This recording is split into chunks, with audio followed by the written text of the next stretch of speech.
Okay, so we've made it to chapter 5, where we're going to be looking at molecular orbital theory. In this chapter, we'll be just looking at MO theory as applied to main group compounds. And what that's going to do is it's going to restrict us basically to S and P orbitals as the only orbitals that are involved in bonding.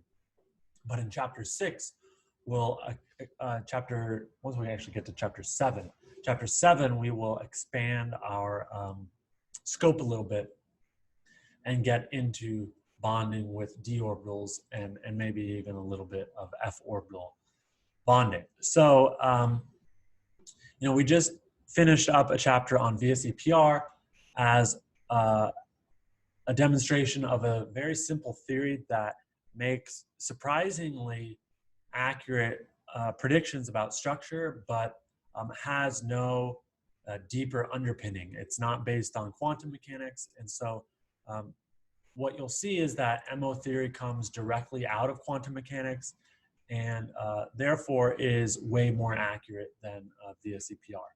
And there's no sort of after the fact rationalization that you have to go to when you find out that your experimental data doesn't match what the theory says. So MO theory, or molecular orbital theory, comes from wave functions, right? And we know that wave functions come from the Schrodinger equation, fundamental equation of quantum mechanics. And the idea is that you're going to have wave functions of 2 or more atomic orbitals, and they're going to add to make new wave functions. They're going to add or subtract. So you're making linear combinations, essentially, of these wave functions to form molecular orbitals. So we're just going to go over some nomenclature here.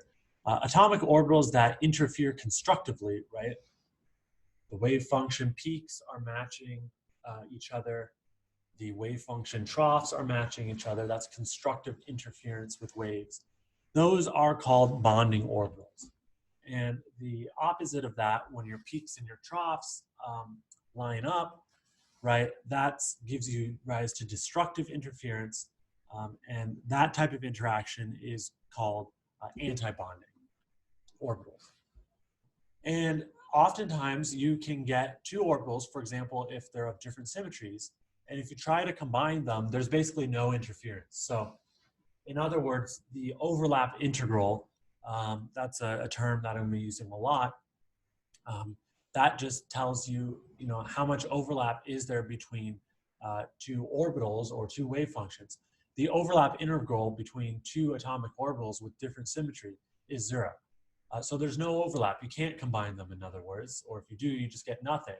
And in that case, you call these non-bonding orbitals. Okay, so here, again, showing you the idea of constructive and destructive interference. Where constructive, you have the peaks lining up and the troughs lining up, giving you a bigger wave. Destructive, if it's completely destructive, right, your peaks and troughs will line up. That will get you nothing.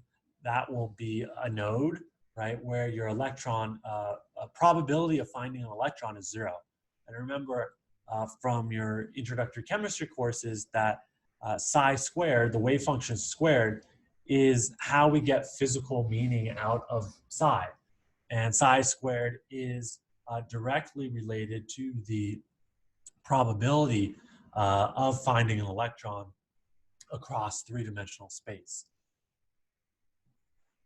Okay, so there's a lot of different ways that you can add different atomic orbitals together. And we're just going to use these very simple pictures that, I think you all are familiar with p orbitals, s orbitals, and d orbitals, and also f orbitals later on in the course. And so you can see on the left are some examples of bonding interactions. And so these interactions can occur between any different combinations of different types of orbitals.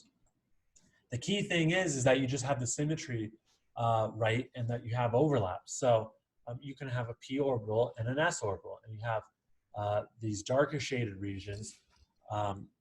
Recall that the different shades represent different signs of the wave functions. So the darker shaded region could be positive, and the lighter shaded region could be negative or vice versa. It doesn't really matter. But here you would have a constructive interaction between the two darker shaded regions. That's going to give you a bonding interaction between an S and a p orbital. A p and a p can overlap, a d and a p. Here's a bonding interaction that's side-on. Okay, we'll talk about later. This is a pi bond. We'll talk about later why that's a pi bond. But you have constructive overlap. You have the two darker lobes overlapping and the two lighter lobes interacting. A D and a P side on, or D and a D. Okay, you can do D and an F and an F, F and an S. Any combination, as long as the symmetry is right, can give rise to either a bonding or an anti-bonding situation. Here you can see how the anti-bonding situations are basically just inverted, right? Where now you always have a lighter shaded region attempting to make overlap, which it can't. It's going to be destructive overlap with a darker shaded region. Okay? Non-bonding interactions are very similar, but now you're going to have anti-bonding and bonding interactions that essentially cancel each other out. So you can see here, if you have a p orbital side on with an s orbital, that's going to give you net no interaction because you have a lighter shaded lobe of the p orbital interacting with on the top half of the s orbital being dark, so that's going to give you an anti-bonding interaction, but on the bottom, you're going to have a bonding interaction because you have the two darker shaded regions overlapping. And so net, you're going to have, those are going to exactly cancel each other out. And so this is going to be a non-bonding interaction. You can look at these different examples here. This is very similar. This is now just the right-hand side of the d orbital, of a d orbital overlapping in a non-bonding way with an s orbital. Here's a p orbital doing the same thing with a p orbital. So you can see, again, top half dark and dark, but bottom half light and dark. Net, that gives rise to nothing. Or look at this kind of interesting example of a dz squared orbital. Recall, right, that a dz squared orbital looks like this. You have a p kind of clover leaf, and then you have a donut, a torus of electron density around the center. And so you can think about this, well, how would we think about this, right? We have constructive interference on the top here between the two dark shaded regions, but destructive interference between the two opposite shaded regions. And now what about the donut? Well, the donut has some destructive interference with the top lobe of this p orbital, but it also has some constructive interference with the bottom lobe. And so those also cancel each other out. So net, there's no interaction, and so we call this a non-bonding interaction.